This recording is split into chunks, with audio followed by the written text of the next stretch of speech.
Tapi ini kan cukup memakan waktu, teman-teman. Jadi yang kita lakukan adalah sekarang ada cara cepatnya sih menurut saya ya. Cara cepatnya adalah Bismillahirrahmanirrahim. Assalamualaikum warahmatullahi wabarakatuh. Teman-teman, ketemu lagi bersama saya Prianto di channel Kampung Ilmu. Baik teman-teman, hari ini seperti biasa ya, yang kita lakukan yaitu latihan-latihan soal. Sekarang kita akan latihan khusus terkait penalaran kuantitatif. Nah, penalaran kuantitatif di sini dikhususkan buat teman-teman yang akan menghadapi tes bakat skolastik ya, baik UTBK maupun LPDP ini yang paling dekat. Nah, teman-teman, penalaran kuantitatif itu ada tiga sih ya setidaknya yang teman-teman harus terus latih gitu ya. Yang pertama itu deret, yang kedua aritmatika dan aljabar, yang ketiga itu kecukupan data. Nah, teman-teman, pada video kali ini kita akan memulainya dengan kecukupan data terlebih dahulu ya. Nah, oke, soal yang pertama. Diketahui X plus Y plus Z sama dengan 20, maka nilai Z adalah titik-titik. Nah, putuskan apakah pernyataan satu dan 2 berikut cukup untuk menjawab pernyataan tersebut. Nah, pernyataan satunya adalah X sama dengan 10, pernyataan duanya Y sama dengan 5. Nah, opsi-opsinya, yang A, pernyataan satu saja cukup untuk menjawab pertanyaan, tetapi pernyataan dua saja tidak cukup. Yang Bravo, pernyataan dua saja cukup untuk menjawab pertanyaan, tetapi pernyataan satu saja tidak cukup. Yang ke C, dua pernyataan bersama-sama cukup untuk menjawab pertanyaan, tetapi satu pernyataan saja tidak cukup. Yang Delta, pernyataan satu saja cukup untuk menjawab pertanyaan dan pernyataan dua saja cukup. Yang E, pernyataan satu dan pernyataan dua tidak cukup untuk menjawab pertanyaan. Nah, yang mana kira-kira teman-teman? Nah, sebentar saya ganti ke pen dulu.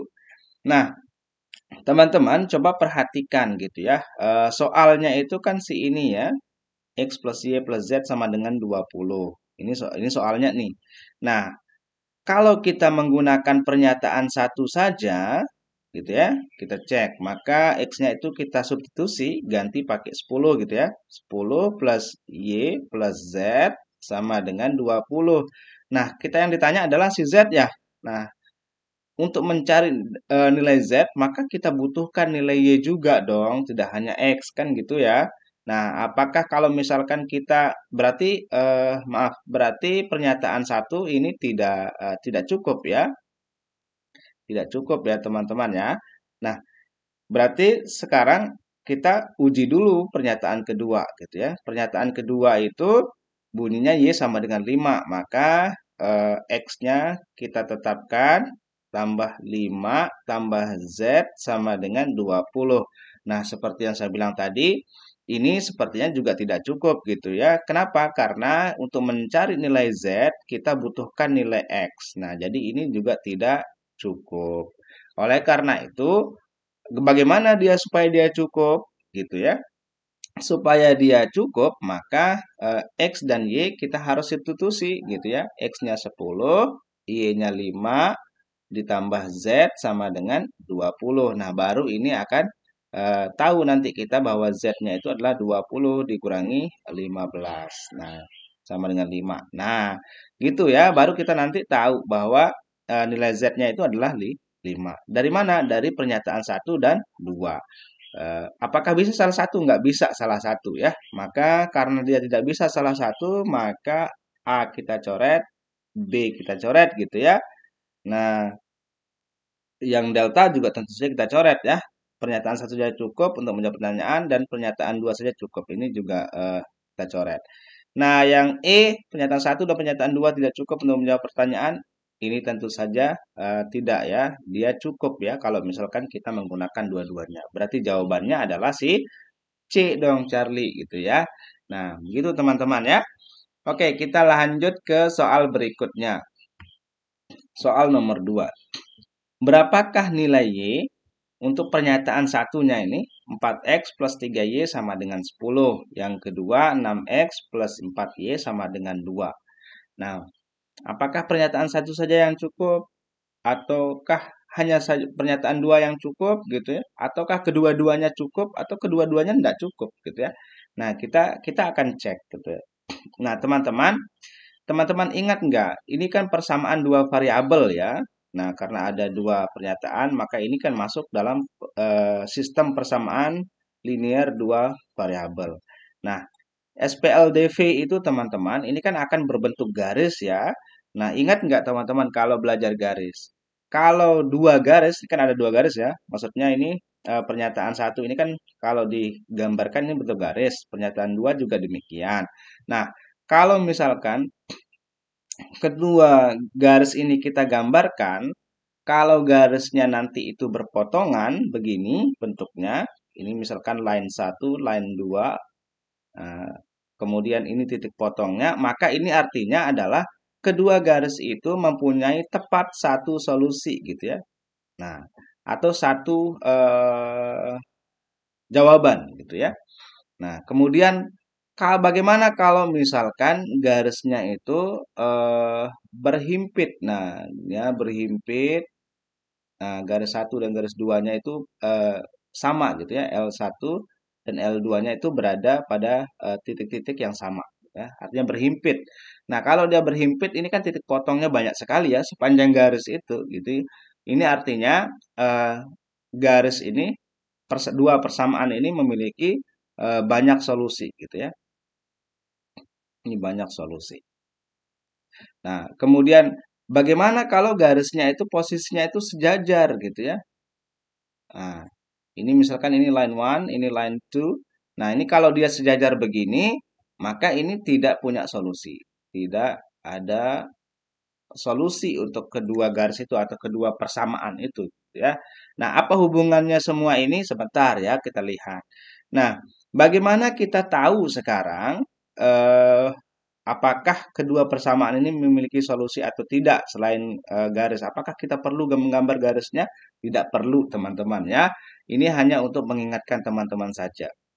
Yang kita bisa lakukan adalah kalau menurut saya eh, ada banyak cara gitu ya. Salah satu caranya adalah pakai apa namanya? Substitusi eliminasi ini gitu ya. Pakai substitusi eliminasi. Nah, ingat nggak itu yang pakai substitusi eliminasi itu? Maka nanti ini kalau misalkan pakai substitusi eliminasi ya, 4x plus 3y sama dengan 10. Kemudian di bawahnya itu pernyataan duanya itu 6x plus 4y sama dengan 2 gitu ya. Nah, maka kita kan maunya mendapatkan nilai y, maka kita harus hilangkan x. Maka yang di atas kita kalikan dengan 6, kemudian yang di bawah kita kalikan dengan 4. Nah, sehingga nanti kita dapatkan yang pernyataannya ini, pernyataan satu dan 2-nya akan menjadi 6 kali 4 kan 24 ya, 24x plus 18y karena 6 kali 3 sama dengan 60. Kemudian yang di bawahnya itu menjadi 24x plus 16y sama dengan 8. Nah, baru ini nanti dieliminasi tuh x-nya gitu ya. Sehingga kita dapatkan ini 24x kurang 24x kan 0 ya. Kemudian 18 kurangi 16 kan 2y gitu ya, sama dengan gitu ya, 52. Nah, gitu ya. Baru y-nya sama dengan 52 per 2 gitu. Baru didapatkan gitu ya. Nah, tapi ini kan cukup memakan waktu, teman-teman. Jadi yang kita lakukan adalah sekarang ada cara cepatnya sih menurut saya ya. Cara cepatnya adalah kita membandingkan gitu ya, 4 banding 6. 4 banding 6 itu kan kita bisa tulis 4 per 6 itu sama dengan kalau kita sama-sama bagi 3 gitu, bagi 2 gitu ya. Ini menjadi 2 per 3 gitu ya. Kemudian yang sebelah kanannya koefisien-koefisien y-nya kita bandingkan 3 banding 4. Nah, ini yang paling sederhana. Nah, 2 banding 3 dan 3 banding 4 kan tidak sama ya atau beda. Kalau dia berbeda, maka jelas nanti dia akan punya solusi gitu ya, teman-teman ya. Jadi kita nggak perlu lakukan ini. Kalau dia punya solusi artinya eh, tidak bisa menggunakan salah satu saja gitu ya, tidak bisa menggunakan satu saja, tidak bisa menggunakan dua saja. Maka opsi A kita coret gitu ya, opsi Bravo juga kita coret. Nah, pernyataan satu saya cukup untuk menjawab pertanyaan, nah ini delta juga kita coret gitu ya. Nggak bisa satu saja gitu ya. Nah, karena dia akan mempunyai solusi, teman-teman, maka yang I juga kita coret gitu. Jadi satu-satunya jawaban yang tepat di sini adalah yang Charlie gitu. Nah, teman-teman lebih prefer yang mana gitu ya? Lebih prefer yang cara yang ini ataukah yang menggunakan substitusi eliminasi? Nah, ini kebetulan langsung saja dia bisa ketemu ke eliminasi, teman-teman. Nah, bagaimana kalau nanti terpaksa harus menggunakan kedua-duanya gitu ya? Nah, jadi saran saya adalah mencari perbandingan dari koefisien-koefisien variabel-variabelnya gitu ya. Nah, kalau dia berbeda, maka nanti dia akan mempunyai solusi. Kalau dia sama persis, maka nanti dia akan sejajar itu apa namanya garisnya. Kalau dia sejajar, maka tidak ada solusi gitu ya. Nah, untuk apa kita tahu ini? Sebentar, kita lihat soal berikutnya ya. Soal 3. Berapakah nilai X? Nah, pilihannya teman-teman kalau mencari nilai X, tadi gitu ya, pakai eliminasi atau substitusi gitu ya. Substitusi ataukah pakai perbandingan koefisien? Perbandingan koefisien. Nah, kalau saya lebih memilih yang kedua ya, perbandingan koefisien. Coba saya membandingkan 4:6. Itu kan sama dengan 2/3. Nah, kalau saya bandingkan sekarang 6:9, itu kan sama dengan 2/3 juga kan. Nah, perbandingan-perbandingannya ini kan sama persis. Ya kan? Karena dia sama persis, maka tadi kita bilang tidak punya solusi ya. Nah, tidak ada solusi, berarti dia akan sejajar tuh garisnya. Nah, karena dia sejajar, ya udah, maka kalau satu saja tidak cukup ya, informasi satu saja. Kemudian informasi nomor 2 saja juga nggak cukup. Bisa jawab dengan salah satu informasi juga enggak gitu ya. Hanya bisa dijawab dengan kedua informasi, enggak bisa menjawab, enggak cukup gitu ya. Kenapa? Karena dia garis sejajar, ini enggak ada solusinya. Maka yang paling tepat adalah yang E gitu ya. Kedua informasi tidak cukup dan butuh informasi tambahan. Nah, kan kalau kita menggunakan perbandingan koefisiennya begini, hanya kita bisa menyelesaikannya hanya dalam beberapa detik, teman-teman. Nah, tapi kalau menggunakan eliminasi, substitusi gitu ya, itu akan lebih merepotkan. Begitu, teman-teman ya. Nah, sekarang kita lihat soal berikutnya. Suatu tanah berbentuk persegi panjang. Di sekeliling tanah akan ditanami pohon dengan jarak 5 meter. Banyak pohon yang dibutuhkan adalah. Di sekeliling tanah ini bentuknya persegi panjang ya. Di sekeliling tanah akan ditanami pohon dengan jarak sebesar 5 meter per pohonnya gitu ya. Jarak antar satu dengan yang lainnya. Yang ditanya apa? Banyak pohon ya. Nah, informasi satu, luas tanah 2.500 meter persegi. Yang informasi kedua, keliling tanah 200 meter. Nah, teman-teman, ini kita harus cari tahu dulu gitu ya. Ini kan bentuk tanahnya, ini kan adalah persegi panjang. Nah, katakanlah ini tanahnya adalah bentuknya ABCD gitu ya. Nah, dari ABCD ini, yang ditanamin itu yang sini, kelilingnya saja gitu ya, yang ditaneminnya. Nih, di sini aja yang ditanemin. Karena yang di sini aja yang ditanemin, maka kita perlu tahu berapa sih panjang lintasan gitu ya, dari A B C D A gitu ya, gitu ya. Kelilingnya ini berapa sih gitu ya. Jadi kita hanya butuh informasi dua tentu saja ya. Nah, kalau yang A luas tanah 2.500 meter persegi gitu ya. Oke, kalau luasnya 2.500 meter persegi, maka kita punya eh, ini panjang, ini lebar gitu ya. Nah, rumus persegi panjang itu kan panjang kali lebar kan teman-teman ya. Nah, jadi ini kita nggak tahu ini nilai nilai panjangnya berapa gitu, lebarnya berapa gitu. Kita nggak ada informasi sama sekali. Oleh karena itu ini tidak cukup data ini gitu ya, tidak cukup untuk menyelesaikan masalah ini. Nah, bagaimana kalau yang kedua? Yang kedua keliling tanah 200 meter. Nah, 200 meter itu kelilingnya ya. Kelilingnya itu sama dengan 200 meter gitu ya. Maka banyak pohonnya, katakanlah BP gitu ya, tinggal bagi aja 200 bagi 5 gitu ya. Ketemu tuh berapa gitu ya, sekitar 40 kalau nggak salah ya. 40 pohon. Nah, ini kan cukup. Nah, kalau yang ini cukup. Datanya cukup. Gitu ya. Berarti kita dengan informasi yang kedua saja cukup untuk menjawab pertanyaan ini. Jadi jawabannya bravo ya. Pernyataan dua saja cukup untuk menjawab pertanyaan, tetapi pernyataan satu saja tidak cukup. Oke? Nah, jadi segampang ini gitu ya mengerjakan soal-soal skolastik khususnya terkait kecukupan data gitu ya, teman-teman ya. Nah, kemudian kita lihat soal berikutnya. Berapakah nilai K? Nah, 1 K kuadrat sama dengan K, yang informasi 2 K plus 6 sama dengan 6.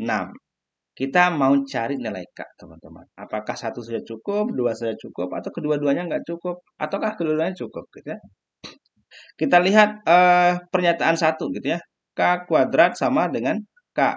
Ini tuh kalau saya tuliskan menjadi K kuadrat min K sama dengan 0, ya kan?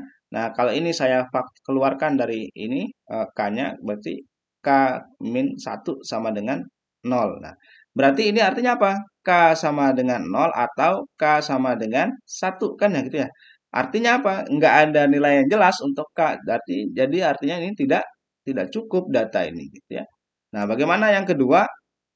K plus 6 sama dengan 6. Maka K sama dengan 6 kurang 6 sama dengan 0. Nah, jadi K-nya itu 0. Nah, ini cukup ya, sangat cukup data ini gitu ya. Oleh karena itu kita nggak tanpa tanpa pernyataan satu pun kita akan tahu K itu adalah 0. Jadi jawabannya adalah pernyataan dua saja cukup untuk menjawab pertanyaan, tetapi pernyataan satu saja tidak cukup. Berarti jawabannya adalah si Bravo. Nah, eh, soal yang terakhir ya di video kali ini gitu ya. Nanti kita akan lanjutkan di video-video berikutnya teman-teman ya. Nantikan saja video berikutnya. Oke, soal nomor 6. Jika A dan B adalah bilangan bulat positif. Oke, apakah akar pangkat 3 dari AB itu merupakan bilangan bulat? Nah, tidak harus bilangan bulat positif ya teman-teman ya. Bisa bilangan bulat. Oke, apakah pernyataan satu saya cukup? Akar A adalah bilangan bulat. Yang kedua, B sama dengan akar A. Kita cek. Bilangan bulat positif itu apa, teman-teman? Bilangan bulat positif itu kan dimulai dari 1, 2, 3, 4, 5, 6, dan seterusnya hingga tak hingga gitu ya. Nah, teman-teman, informasi satu akar A adalah bilangan bulat gitu ya. Kita coba. Akan kita punya akar pangkat 3 dari A, B gitu ya. Nah, kalau akar A bilangan bulat, terus diapain? Ya udah, selesai kan, nggak akan menjawab gitu ya. Ini itu kita nggak tahu berapa gitu ya. Kalau hanya menggunakan informasi satu. Nah, kalau teman-teman bingung gitu ya, bisa memasukkan mengambil beberapa contoh angka deh katakanlah ya. Kalau akar A adalah bilangan bulat, contoh kita ambil misal nih ya, akar A itu sama dengan akar 4 gitu ya. Kalau A-nya 4, maka ini sama dengan plus minus 2 kan ya teman-teman ya. Ini kan bilangan bulat ya. Ini elemen dari Z. Nah, ini oke gitu ya. Tapi kalau kita substitusikan kembali lagi duanya plus minus duanya ke sini, maka informasinya juga tidak cukup, tidak cukup ya. Nah, maka kalau pernyataan satu ini tidak cukup gitu ya. Bagaimana kalau pernyataan dua? B itu sama dengan akar A gitu ya. Nah, maka sekarang saya bisa tulis akar pangkat 3 dari A, B itu akan sama dengan akar pangkat 3 dari ingat B tadi itu adalah akar A ya. Maka kita ganti A dikali akar A gitu ya.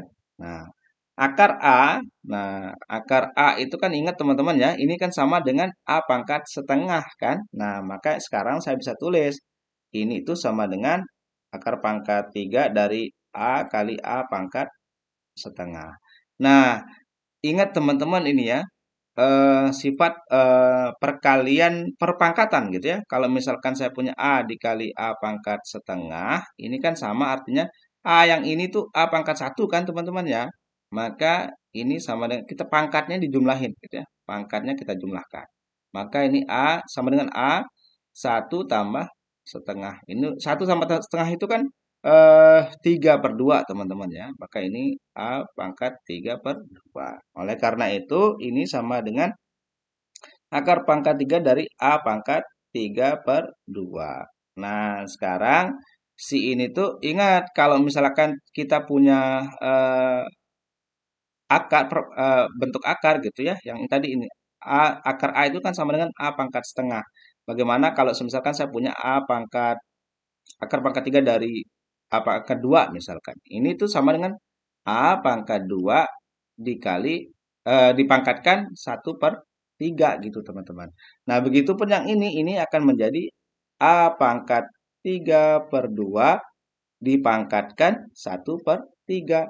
Nah, kalau misalkan teman-teman punya A pangkat 2 dipangkatkan 3 itu pangkatnya dikali gitu ya.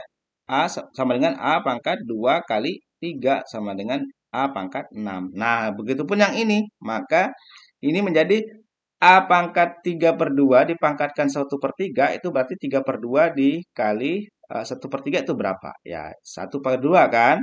Nah, nah ingat nggak tadi? A pangkat 1/2 itu kan adalah A, akar pangkat 2 dari A kan? Nah, sekarang ini saya bisa tulis akar A. Nah, kalau ini saja apakah akar A itu bilangan bulat? Nggak bisa gitu ya. Kalau hanya menggunakan pernyataan 2, maka kita butuh pernyataan satu yang ini.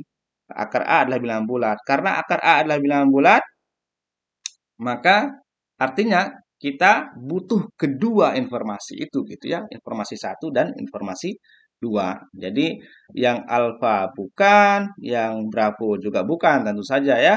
Yang kedua, dua pernyataan bersama-sama cukup untuk menjawab pertanyaan, tetapi satu pernyataan saja tidak cukup. Ya betul ya, kita butuh keduanya, tapi salah satu nggak bisa gitu. Nah, jadi jawabannya adalah yang Charlie, teman-teman. Nah, teman-teman, saya pikir itu untuk hari ini latihan kita. Semoga bermanfaat. Like video ini jika teman-teman menyukainya, dislike jika tidak menyukainya.